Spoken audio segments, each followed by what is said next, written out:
Ang alamat ng dagat.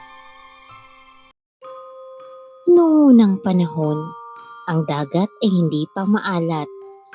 Ito'y karaniwang malinaw na tubig lamang na parang salamin at banayad ang mga alon na wari humihinga kasabay ng hangin.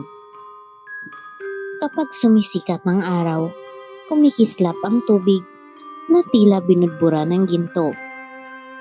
At sa gabi na may sinasalamin ito ang mga bituin. Ang mga taong naninirahan sa baybayin ay payak ang pamumuhay. Nangingisda lamang sila ng sapat para sa kanilang pamilya at nagbabalik pasasalamat sa dagat bago umuwi. Sa kailaliman ng karagatan ay naninirahan ang diwata ng dagat na nagngangalang Maylaya. Siya ang tagapagbantay ng mga alon, ng mga isda at ng mga bahurang nagbibigay buhay sa karagatan. Kapag masaya ang mga tao, payapa ang dagat. Kapag sila'y nagkakaisa, banayad ang hangin. Iisa lamang ang bili ni Maylaya. Igalang ang dagat at huwag kumuha ng higit sa kailangan. Sa paglipas ng mga taon, nagbago ang puso ng ilan sa mga tao. Dumating ang kasakiman. May mga mangingisdang nangingisda kahit sa panahon ng pangingitlog ng isda. Sumisira sa bahura, gumagamit ng paraan na ikinapapahamak ng dagat. Hindi na nila iniisip ang kinabukasan. Ang mahalaga sa kanila ay masaganang huli sa kasalukuyan. Isang binatang mangingisda na nagngangalang Amihan ang nakapansin sa pagbabago. Madalas niyang paalalahanan ang kanyang mga kababayan. Ngunit siya'y pinagtatawanan lamang. Napakayaman ng dagat, sabi nila. Hindi ito mauubos.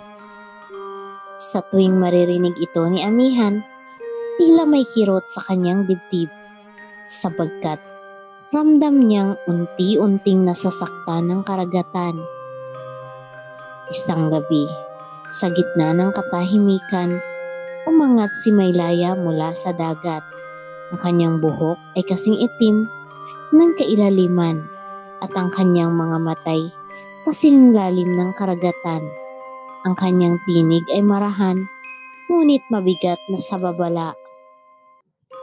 Binalaan ko kayo, wika niya. Ngunit pinili ninyong ipikit ang inyong mga mata. Sa tindi ng kanyang dalamhati, tumulo ang kanyang luha. Nang bumagsak ang mga luha sa dagat, biglang nagbago ang tubig. Ito'y naging maalat. Kasabay nito, nagngalit ang mga alon. Dumilim ang langit at isang napakalakas na bagyo ang dumating. Maraming bangka ang nawasak at ang mga taong naging sakim ay nawala ng huli. Pagkaraan ng unos, bumalik ang katahimikan. Ngunit hindi na muling bumalik ang dating tamis ng dagat. Ang tubig ay nanatiling maalat, alaala ng luha ng diwata. Gayon paman, napansin ng mga tao sa mga pamilyang marunong rumespeto at maghintay. Unti-unting bumalik ang biyaya. Sa kanila'y maamo ang alon at masagana ang huli. Mula noon, itinuro ng mga matatanda sa mga bata ang aral ng dagat. Sinasabi nila, maalat ang dagat dahil sa luha ng diwata. Iyan ay paalala na ang kalikasan ay may puso at damdamin. Kapag inalagaan mo ito, aalagaan ka rin ito. At hanggang ngayon, sa tuwing maririnig ang hampas ng alon sa dalampasigan, para bang may bulong na paalala si Maylaya na ang dagat ay hindi pag-aari ng tao, kundi isang biyayang dapat igalang at mahalin. Ang kasakiman ay nagdudulot ng kapahamakan, ngunit ang paggalang, pasasalamat at pag-ingat sa kalikasan ay nagbabalik ng tunay na kasaganahan.